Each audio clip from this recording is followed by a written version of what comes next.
फैक्टों के short analysis में मैं तनवीर आपका स्वागत करती हूँ। आज हम इसराइल और हमास के बीच चल रहे मौजूदा वॉर को एनालाइज करेंगे। फ्रेंड्स, सवाल ये उठता है कि हमास के इसराइल पर अटैक के पीछे कौन है?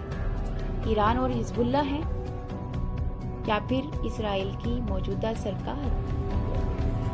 तो चलिए आज इसी बिंदु पर बात करते हैं।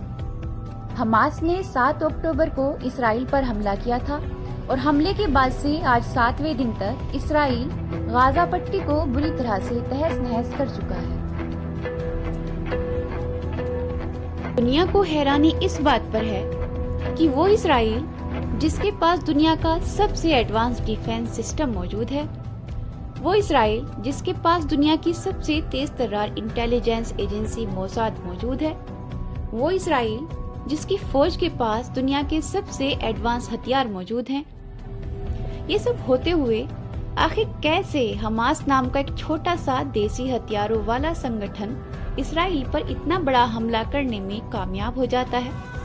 आखिर कैसे हमास के लड़ाके इसराइल के अंदर खुलेआम पैराग्लाइडिंग करते हुए उतर आते हैं और वो इसराइल जिसके पास सिर्फ एक खतरनाक फौज ही नहीं है बल्कि जिसके तमाम 18 साल से ऊपर के नागरिकों को मिलिट्री की ट्रेनिंग मिली हुई है, इतनी सब कैपेबिलिटीज के बाद भी हमास के लड़ाकों का इसराइल की फौज कुछ नहीं कर पाती है, बल्कि हमास के लड़ाकों ने इसराइल के नागरिकों को बंदी बनाने के साथ ही साथ इसराइल के हजारों फौजियों को भी अपना बंदी बना लिया। कैसे हुआ ये सब? हमास के इस हमले के सामने इसराइल का हाथ पीछे बांधकर खड़े हो जाने के पीछे क्या राज है?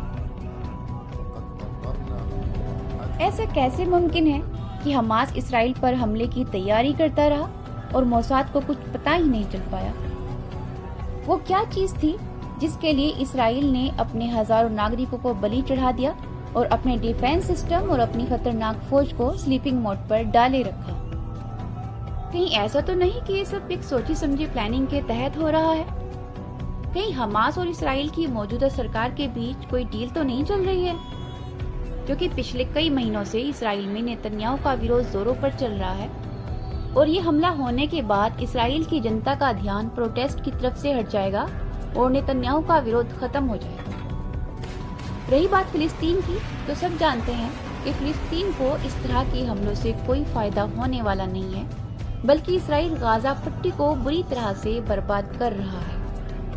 हाँ, अगर हमास और इसराइल का आपस में कोई मिला जुला खेल चल रहा है तो हमास जरूर किसी डील के तहत ये सब कर रहा है जिसमें उसका कोई पर्सनल इंटरेस्ट इन्वॉल्व हो सकता है। दोस्तों, द टाइम्स ऑफ इसराइल में छपे एक आर्टिकल में भी नेतन्याहू को हमास को बढ़ावा देने का जिम्मेदार बताया गया है।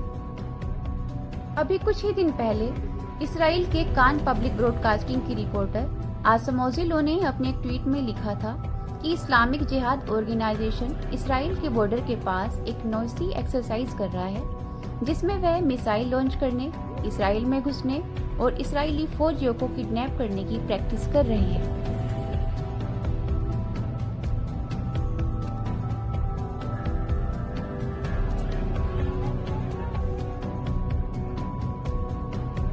यहाँ पर सोचने वाली बात यह है कि इतना सब कुछ सामने होते हुए भी इसराइली इंटेलिजेंस, इसराइली डिफेंस और इसराइली सरकार क्या कर रही थी? कहीं ऐसा तो नहीं कि इसराइल की सरकार ने अपने ऊपर इसलिए ये हमला कराया है जिससे कि वो सेल्फ डिफेंस की आड़ लेते हुए गाजा पर अपना कब्जा करने में सफल हो जाए?